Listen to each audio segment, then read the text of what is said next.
Is it possible to have height surgery while using weight loss injections like Mounjaro or Wegovy?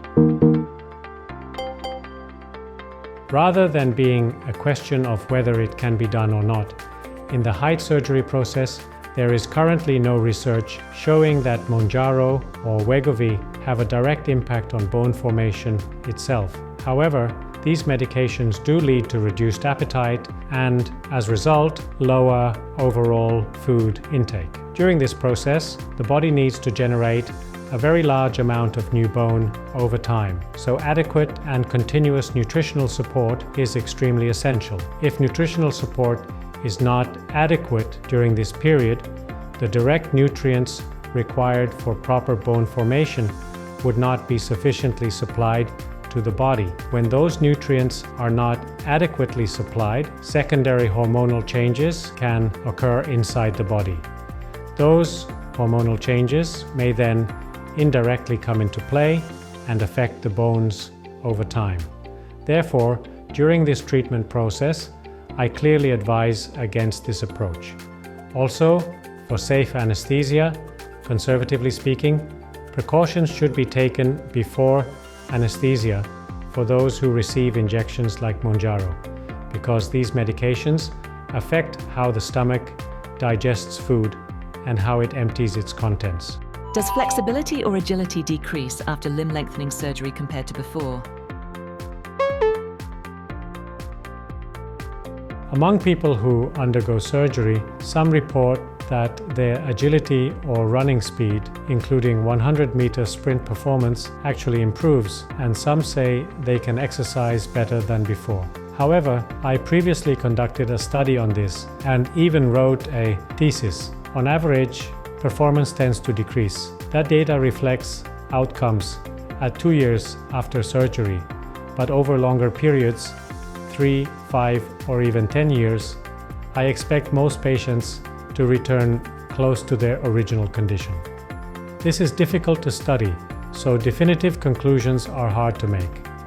During lengthening, muscles are significantly stretched, and histologically, scar tissue forms within the muscles.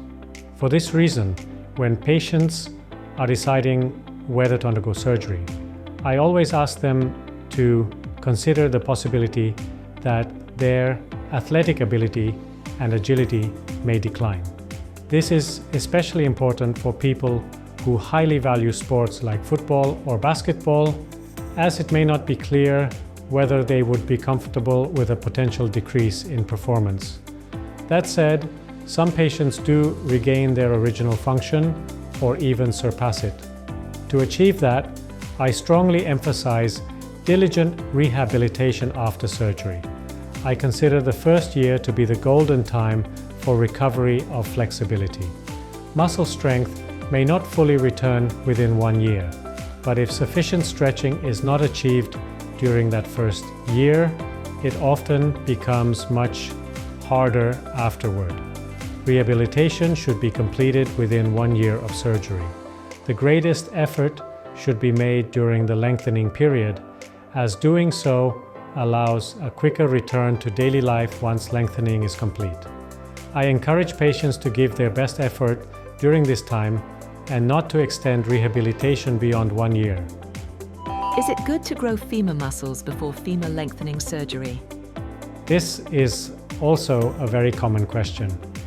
First of all, many people worry that increasing muscle mass too much may interfere with the lengthening process. That may be true at first glance, but in reality, the benefits are much greater overall. During the long lengthening period, proper exercise is often limited, which naturally leads to weakening of the muscles.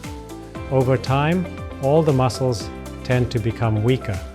As a result, the joints are placed under increased stress due to this muscle weakness. So rather, by strengthening the muscles, we can gain much greater benefits by protecting the joints from stress throughout the long lengthening and treatment process. Not being able to stretch properly due to larger muscles is, in comparison, a much smaller concern. Also, it does not have a significant impact on the overall outcome. I see it that way. Does external fixation arm lengthening cause more nerve damage compared to external fixation leg lengthening?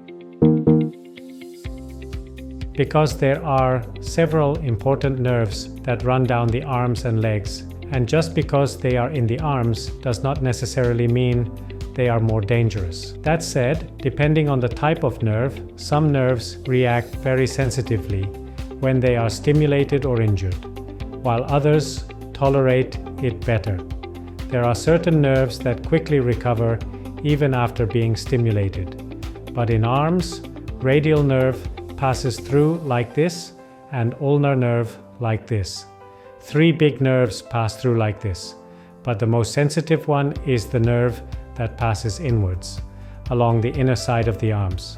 However, the pins are usually inserted along the outer side, so even if it's stimulated due to pins, for arms, usually the radial nerves with more tolerance are placed under stimulation.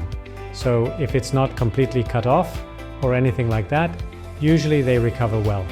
However, I do need to be very careful not to irritate the nerves during surgery. For this reason, in my case, I don't particularly worry about that nerve being damaged.